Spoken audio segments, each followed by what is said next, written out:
blah, blah, blah, blah. Hey, what's up everyone? I'm Trippopotamus, and today I'm gonna show you how I make music with one of these. I'll tell you why I love this thing so much, and I'll show you all of the hardware and software you need and how to put it all together in case you want to do this yourself.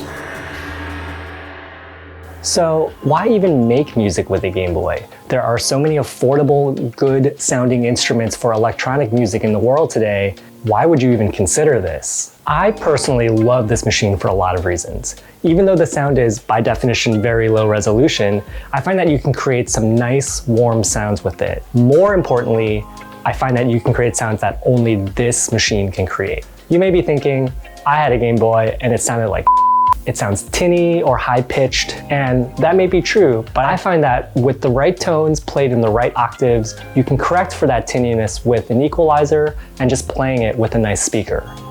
That being said, the speaker on this thing sucks. It is terrible. My goal, however, is to get good sounds out of this machine, not to play it on its tiny little speaker.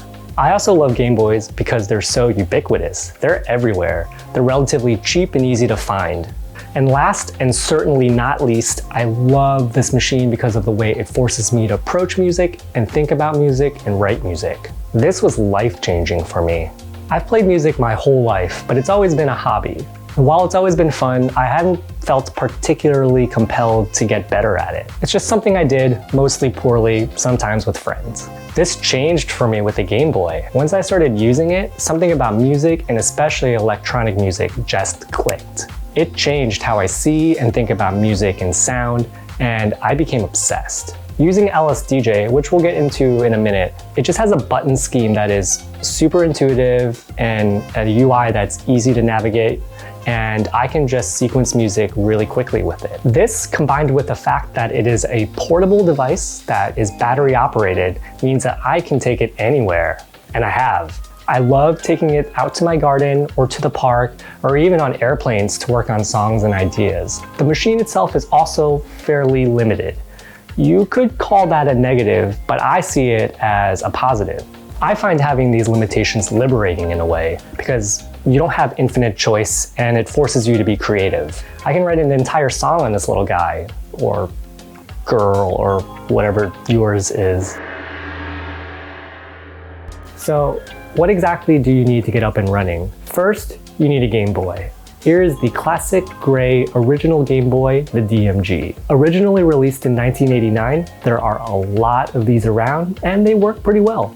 Some would say that they make the best sound of all the Game Boys. However, and this might be an unpopular opinion, but I prefer to use one of these, the Game Boy Advanced SP. Since this video is titled How I Make Music with the Game Boy, this is what I'll be talking about moving forward. I like these because it's a newer model from the early 2000s and they're just much more reliable. The CPU is faster, the screen is backlit so it's just easier to see, and the battery is rechargeable. That said, there are a few annoying things about it. One of the big pros is its biggest con, the fact that the battery is rechargeable. If it dies, you have to plug it in to recharge it. You can't just change out the battery. If you plan correctly, this isn't too big of a deal, but it can be a pain. But, and this is a big but. Big but. You cannot charge the Game Boy and listen to it from its headphones at the same time. What? Many years before the iPhone did away with the 3.5mm headphone jack, the Game Boy Advanced SP did the same. The same port that you use to charge your Game Boy is the port you need to listen to your Game Boy. And, as you may have guessed, you need an adapter for it. So annoying. But in spite of all these things, I still prefer it for making music and for performing live. If you use the OG Game Boy or the Game Boy Color, there's a headphone jack on that, so you don't need an adapter. Now is a good time to mention some other cables as well. You'll need a mini USB-B to USB-A cable.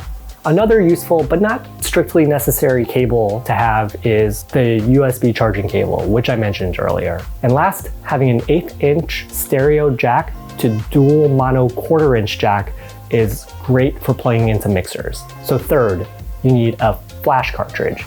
This is the physical cartridge that you put into your Game Boy. I use these cartridges that I will link to below.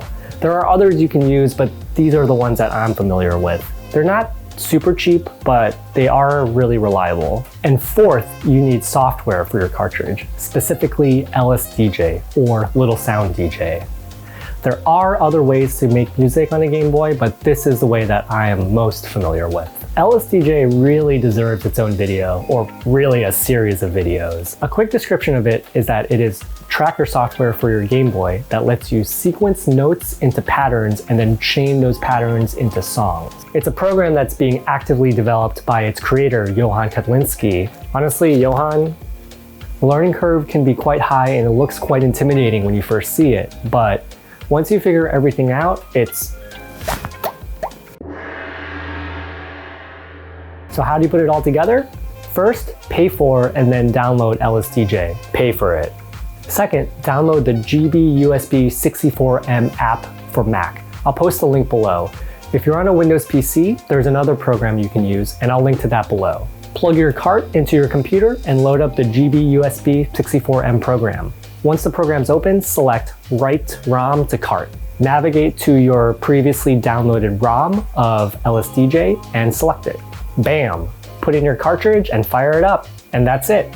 With these items, you have everything you need to make music with a Game Boy. Add a mixer, maybe an amp, some nice speakers, and you have everything you need to perform live. It's a great feeling to get people bopping along only for them to look up and have their jaws drop when they realize that you're playing with a Game Boy. If you want to use your Game Boy with other instruments, you can use an Arduino boy. Check out this other video I made if you want to learn more about that. If you have any questions about my setup or about how to make music on a Game Boy, leave them in the comments below. I'm still trying to figure out what I want to make videos about, so if you have any thoughts, let me know.